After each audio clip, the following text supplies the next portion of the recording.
Welcome back to another episode of the Health Desk. I'm your host Chloe and I'm so excited about our episode today. We're joined by two occupational therapists. We'll also hear from a client about how occupational therapy supported her in a time of need. Welcome guys, I'm so glad to have you guys on the podcast today with me. So what is occupational therapy? Thanks so much for having us. So we are concerned with the everyday things that people need, want or have to do to have a fulfilling life. Many people face various life circumstances with barriers that arise to them engaging and performing in these tasks. That's where we come in, by adapting tasks, building skills, or changing environments so people can participate fully. Yes, occupation is all the tasks that we do in daily life. They're active, purposeful, meaningful, contextualized, and impact on health. They're influenced by our environment and are often grouped into self-care, which is like showering, brushing your teeth, productivity, work and study, and leisure, which is the things that we do for fun. Okay, that makes sense. So typically, who would go see an occupational therapist? People across all lifespans and communities. We support anyone struggling to do what matters in their daily life, whether it's a child at school, the elderly recovering from an operation, people in prison, preparing to return to society, or marginalised communities.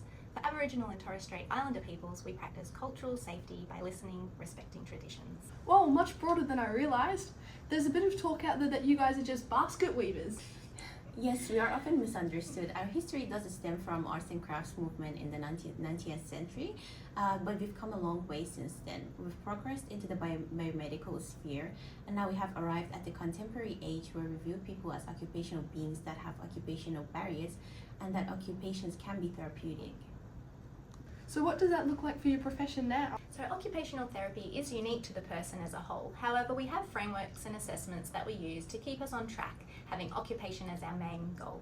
The Canadian Occupational Therapy Interrelational Practice Process guides the occupational therapy process by putting the research and the theory into practice. So we don't make the clients fit the framework, we make the framework fit them. It's like a collaborative method. Speaking of collaboration, we have Rachel here today with us to share her experience with occupational therapy. Hi, thanks for having me. I'm newly diagnosed with ADHD and I've just started university, and my occupational therapist has helped me with this transition. She got to know me and then we worked out goals together and I completed a few assessments. Then she actually came with me to uni to see the environment I would be in, to help work out where my classes were and organise extra assistance offered by the uni. She helped me book times in a quiet room to limit distractions, and we created a study schedule to help keep me on track. I also struggle with social anxiety, so we went through a few emotional regulation techniques as well as role-playing some social interactions. That sounds awkward, but she actually made it really fun. I'm doing really well at uni, and without her interventions, I would have struggled with the overwhelming changes and workload.